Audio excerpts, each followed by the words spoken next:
खेती की बढ़ती लागत और जलवायु संकट की मार। मुनाफा तो छोड़िए, कृषि हमारे किसानों के लिए कई बार भारी घाटे का सौदा साबित हो रही है। किसान आत्महत्या कर रहे हैं या खेती को छोड़ रहे हैं।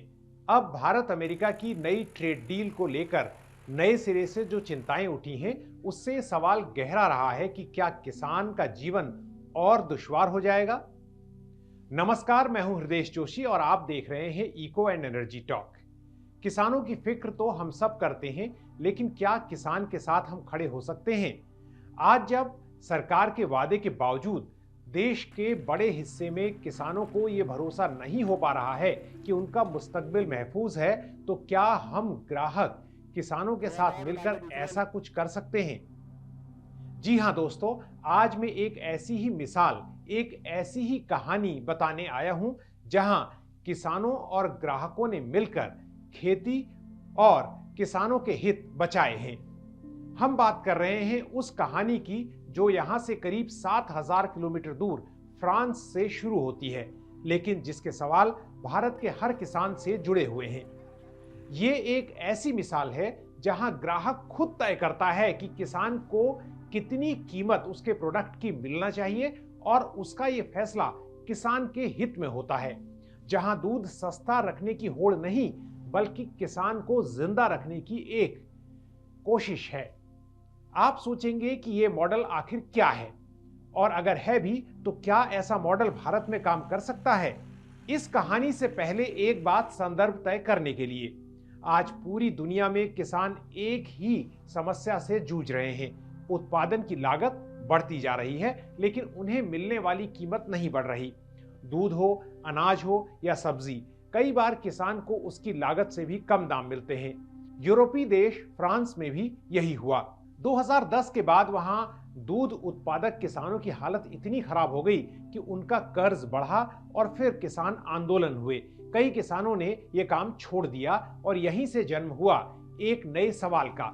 अगर हम ग्राहक हैं तो क्या हम सिर्फ सस्ता ढूंढेंगे, या उस इंसान के बारे में भी सोचेंगे जो आज हमारा अनाज और खाद्य सामग्री पैदा कर रहा है, हमारा अन्नदाता है? वर्ष 2016 में फ्रांस में एक अनोखी पहल शुरू हुई। ये एक आंदोलन था, से कील पात्रों या CQLP। इसका मतलब है कि आखिर बॉस कौन है, और जवाब था ग्राहक। CQLP नाम का ये ब्रांड किसी कॉर्पोरेट कंपनी का नहीं, बल्कि ये एक कंज्यूमर ड्रिवन मूवमेंट था। इस ब्रांड को लॉन्च करने और आंदोलन खड़ा करने के सूत्रधार रहे निकोला शाबे, जिन्होंने सबसे पहले यह गणना की कि एक आम फ्रांसीसी साल में कितना दूध खरीदता है, और अगर किसान को कुछ अतिरिक्त पैसा वो दे तो उसके लिए उसकी जेब से कितनी रकम जाएगी जो किसान के लिए एक सम्मानजनक राशि बना सके। ग्राहक को कितना इस पर खर्च करना पड़ेगा? निकोला शाबे की गणना के हिसाब से हर ग्राहक द्वारा साल में केवल 4 यूरो अधिक अदा करने से दुग्ध उत्पादक किसान को सही मूल्य मिल सकता था, जो रिटेल प्राइस में नहीं मिल रहा था। यानी सुपरमार्केट का रूल सस्ता खरीदो को शाबे ने पलट कर रख दिया। कैसे? ग्राहकों से पूछा गया कि दूध का उत्पादन कैसे हो, गायों की देखभाल कैसे हो, और सबसे जरूरी किसान को कितना पैसा मिले, और इसमें किसान जो खर्च कर रहा है उसकी सही कीमत उन्हें बताई गई। ग्राहकों ने तय किया कि किसान को इतना दाम मिलना चाहिए कि वह सम्मान से जी सके। नतीजा, दूध थोड़ा महंगा हुआ, लेकिन किसानों को लगभग 39 यूरो सेंट प्रति लीटर मिलने लगे। इस ब्रांड ने 12.5 करोड़ लीटर दूध बेच दिया और कुछ ही सालों में फ्रांस के सबसे भरोसेमंद दूध ब्रांड्स में, मिल्क ब्रांड्स में शामिल हो गया। CQLP नाम का जो ये मूवमेंट आज से करीब 10 साल पहले 2016 में शुरू हुआ, उसमें जल्द ही ग्राहक और किसान जुड़ते गए। करीब 10,000 की सदस्यता वाला ये आंदोलन मेंबरों की एक सहकारी समिति द्वारा चलाया जाता है, जिसमें सदस्यता के लिए हर मेंबर 1 यूरो का भुगतान करता है। इससे अपने उत्पादों की कीमत ही नहीं, बल्कि और भी बहुत कुछ निर्धारित करने में उसे मदद मिलती है, और ग्राहक को बेहतर क्वालिटी का प्रोडक्ट मिलता है, और यह सुकून भी कि वो किसान का खून नहीं चूस रहा। जाने माने कृषि विशेषज्ञ देवेंद्र शर्मा इसे एक अभिनव प्रयोग कहते हैं, जो किसानों और ग्राहकों दोनों के लिए विन विन सिचुएशन लाता है।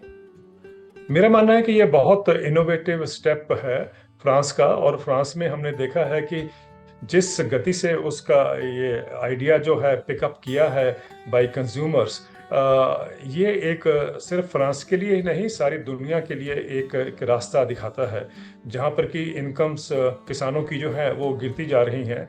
और ये माना जाता है कि भाई कंज्यूमर को सस्ता अनाज या सस्ते प्रोडक्ट्स मिले।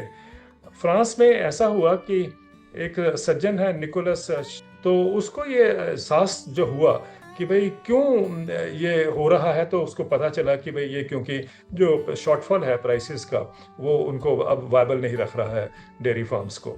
तो उसने ये सोचा कि भाई क्यों नहीं कंज्यूमर जो है, जिसको इसका इतना अत्यधिक लाभ होता है दूध का, सस्ते दूध का, कि वो थोड़ा सा कंट्रीब्यूट करे और किसान के साथ खड़ा हो जाए। तो कंज्यूमर्स को ये समझ आया, और उन्होंने 6 पेंस, मात्र 6 पेंस अगर दूध के ज्यादा दिए हैं, तो जैसा मैंने आपसे कहा कि वो डेयरी फार्म से वायबल हो गए। और वो सिस्टम बढ़ता गया, बढ़ता गया, बढ़ता गया। और अब ये हालात हैं कि फ्रांस में दूसरी सबसे बड़ी कंपनी जो दूध बेच रही है या दूध जिसका बिक रहा है, वो ये हुज द बॉस है, यानी जिसमें कंज्यूमर जो है वो 6 पेंस ज्यादा देने को तैयार है। आज शहद हो या आटा या कोई दूसरा उत्पाद, एप्पल जूस से लेकर दूसरे फ्रूट जूस, सार्डिन या चॉकलेट, अब तक लॉन्च किए गए 30 से अधिक टिकाऊ उत्पाद ऐसे हैं जिनका उत्पादन उपभोक्ताओं द्वारा लोकतांत्रिक रूप से तय किए गए फैसलों के अनुसार इस मूवमेंट के तहत किया जा रहा है। यानी यह अनूठा आंदोलन किसानों के साथ ऐसे लाखों ग्राहकों को जोड़ता है, अपने साथ जोड़ चुका है, जो किसान के उत्पाद की थोड़ा अधिक कीमत देने को राजी हैं। लेकिन इस आंदोलन का असर सिर्फ बाजार तक सीमित नहीं रहा। 2018 में फ्रांस सरकार ने ईजी आलिम नाम का कानून लागू किया। बल्कि ये कहें कि आने वाले सालों में जो है 2018 के बाद इन कानूनों की पूरी एक श्रृंखला आई।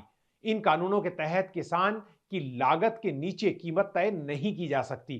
फार्मर की लागत को कीमत तय करने का आधार बनाना होगा, यह बात तय की गई। यानी सिस्टम में किसान को पहली बार केंद्र में रखा गया। अब बात करते हैं भारत की। भारत में भी किसान एमएसपी की मांग कर रहा है। कई फसलों पर एमएसपी दिया भी जाता है। दूध उत्पादक लागत से परेशान है और उपभोक्ता सबसे सस्ता विकल्प ढूंढ रहा है। तो सवाल यह है कि क्या भारतीय उपभोक्ता ऐसे बदलाव को जो फ्रांस में हमने देखा वो स्वीकार करेगा, या भारत में ऐसा कंज्यूमर लेड मॉडल या बदलाव संभव है जहां हम थोड़ा ज्यादा देकर किसान को सुरक्षित कर सकते हैं? मेरा मानना कि ये हमारी शायद क्योंकि कोई भी चीज जब हमें शुरुआत करनी होती है तो लगता है कि इट इज इम्पॉसिबल। लेकिन जैसे नेल्सन मंडेला ने कहा कि जब तक आप इसको ट्राई नहीं करते तब तक वो आपको इम्पॉसिबल लगती है।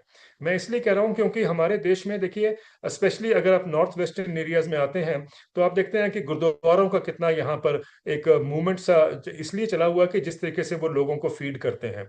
और ये तो हम सब जानते ही हैं। लेकिन अगर इस तरीके से हम फीड कर सकते हैं लोगों को, लंगर लगा सकते हैं, और कोई भी त्योहार आता है तब भी हम उनको पानी, मीठा पानी पिलाते हैं, ये सब बातें हमने देखी हैं। मुझे लगता है कि ऐसी सोसाइटी में जहां पर हम ऑलरेडी कम्युनिटी एक सपोर्ट कह लीजिए, एक मैकेनिज्म कह लीजिए जो बिल्डअप हुआ पड़ा है, उसमें आसान होगा इसको इंट्रोड्यूस करना अगर भारत में भी इंट्रोड्यूस किया जाए। क्योंकि जो लंगर की एक प्रथा है उसमें हम अगर ये ऐड कर दें कि आपको किसी भी दूध का हो या किसी फ्रूट का हो या किसी भी कमोडिटी का जो है, उसमें अगर आप थोड़ा ज्यादा योगदान देंगे, कंज्यूमर को बोला जाए, तो उससे किसान की बचत होती है, किसान का लाइवलीहुड बचता है, किसान का परिवार बचता है। मुझे लगता है कि इस मैसेज को हमारे देश में बहुत बहुत लोग इसको अडॉप्ट करेंगे। अगर जैसे फ्रांस में हमने देखा है वैसे हिंदुस्तान में होगा। बट एक चीज बस चाहिए कि भाई how do you sustain this movement या campaign. I think that is something which society can lead the way in a manner कि भाई हम फ्रांस को भी एक रास्ता दिखाएं और दुनिया को भी एक रास्ता दिखा सके। वैसे भारत की कृषि व्यवस्था में एक समस्या और भी है, बिचौलियों की। और दूसरी बड़ी समस्या बड़ी कंपनियों की पूंजीवादी भूमिका, जो सिर्फ मुनाफा कमाना जानती है। क्या यह मॉडल उन्हें चुनौती दे सकता है? अगर कंज्यूमर खुद ही आगे आ जाता है कि भाई हम इसको इतने एडिशनल पैसा या उसमें सपोर्ट देने को तैयार हैं, तो मुझे लगता है कि बिचौलियों के पास भी चॉइस कम हो जाएगी। जैसे उदाहरण पे अगर हम मान के चलते हैं कि 50 रुपए पे किन्नू बिक रहा है पंजाब में 1 किलो, और अगर उसमें हम ये जानते हैं कि 10-12 रुपए किसान को जाते होंगे मैक्सिमम, और अगर उस बीच वाला जो पोर्शन है वो बिचौली के पास चला गया है, लेकिन अगर हम ये कर दें, हम बता दें कि जितने भी हमारे देश में पदार्थ निकलते हैं एग्रीकल्चर के या हॉर्टिकल्चर के, उनके ऊपर हम ये अनाउंस कर दें कि भाई कितना प्राइस इसमें कॉस्ट ऑफ प्रोडक्शन लगी है इसमें। अगर सपोज करिए किसान को 15 रुपए मिल रहे हैं उदाहरण के तौर पर, तो अगर ये कंज्यूमर को पता चल जाए कि उसको 15 रुपए मिल रहे हैं और हमारे को 50 रुपए में बेचा जा रहा है या 100 रुपए में बेचा जा रहा है, तो वो इतना अलर्ट है कि वो उस चीज को, उस गैप को अपने आप ही कंट्रोल कर पाएगा या उसको रोक पाएगा, उस एक्सप्लॉयटेशन को। मुझे लगता है कि एक काम तो ये होने की जरूरत है। दूसरा मुझे लगता है कि कंज्यूमर को अब ये भी समझना है कि हमारा एक दायित्व तो इन्फ्लेशन को कंट्रोल करना है, उसको देखना है जो जो कंज्यूमर को सहनी पड़ रही है, लेकिन दूसरा ये भी है कि हमें कंज्यूमर को, हर कंज्यूमर को किसान की भी मदद करनी है। और इसमें मैंने दो चीजें कही हैं हर जगह। एक तो जैसा अभी हमने बात आपके साथ बात कर रहे हैं कि भाई कैसे फ्रांस ने एक रास्ता हमें दिखा दिया है। दूसरा एक और भी है, मैं कहता हूं कि भाई आप सोचिए, आप तकरीबन हर फैमिली में एक फैमिली डॉक्टर होता है। आप जिस तरीके से फैमिली डॉक्टर को आप डिपेंड करते हैं उसके ऊपर, या उससे सलाह लेते हैं या उसके उपचार पे चलते हैं, मुझे लगता है कि कभी सोचिए कि हर फैमिली के पास एक फैमिली फार्मर क्यों नहीं है। अगर हम हर फैमिली एक फैमिली फार्मर को बिल्डअप करें, जिससे वो, जैसे फ्रांस करता है कि आपको हेल्दी फूड चाहिए, ऑर्गेनिक फूड चाहिए, केमिकल के बगैर फूड चाहिए, वो अगर आप उस फार्मर को बताएं या उसको कहें कि हम सब आपको सपोर्ट करें, आप हमें क्वालिटी में ये प्रोडक्ट दीजिए, तो किसान भी करेगा। तो क्यों नहीं हम एक मूवमेंट यहाँ भी शुरू करें कि हर फैमिली में एक फैमिली फार्मर हो। और मेरा ये मानना है हृदय जी कि अगर फैमिली फार्मर हो जाए ना, तो आपको फैमिली डॉक्टर की जरूरत ही नहीं पड़ेगी। और जैसा मैंने कहा, भारत उन देशों में है जहां जलवायु परिवर्तन संकट का प्रभाव सबसे अधिक है, और जलवायु परिवर्तन हमारी अर्थव्यवस्था को और कृषि को सबसे अधिक चोट पहुंचाएगा, ये कई वैज्ञानिक रिपोर्ट कह चुकी हैं। जो अमेरिका, भारत और विकासशील या किसी भी देश को क्लाइमेट फाइनेंस नहीं दे रहा, जिसके राष्ट्रपति ट्रंप क्लाइमेट चेंज को एक होक्स कहते हैं, वही अमेरिका भारत की अर्थव्यवस्था और कृषि का गला इस डील के जरिए घोंटना चाहता है। यह बात काफी हद तक साफ हो रही है। इस बारे में आपकी राय क्या है? क्या हम फ्रांस की तरह उपभोक्ता के द्वारा जो लीड किया गया कोई मूवमेंट है, उससे अपनी कृषि या किसानों को बचा सकते हैं? हमें कमेंट सेक्शन में अपने विचार जरूर बताएं। अगर आपने अभी तक इस चैनल को सब्सक्राइब नहीं किया है तो जरूर कर लें और इसके मेंबर भी बने। जब आप मेंबर बनते हैं तो ऐसे वीडियो बनाने के लिए हमारा आत्मविश्वास बढ़ता है। हमारी पूरी 1 महीने की मेंबरशिप फी एक बार के चाय समोसे से अधिक नहीं है, और चाय समोसा तो आपके स्वास्थ्य के लिए हानिकारक है। यहां आपको कुछ न कुछ ज्ञानवर्धक और मनोरंजक जानकारी मिलेगी जो आपके लिए हेल्दी ही होगी। यह मेरा वादा है आपसे। जल्द ही एक नए वीडियो में फिर आपसे मुलाकात होगी। नमस्कार।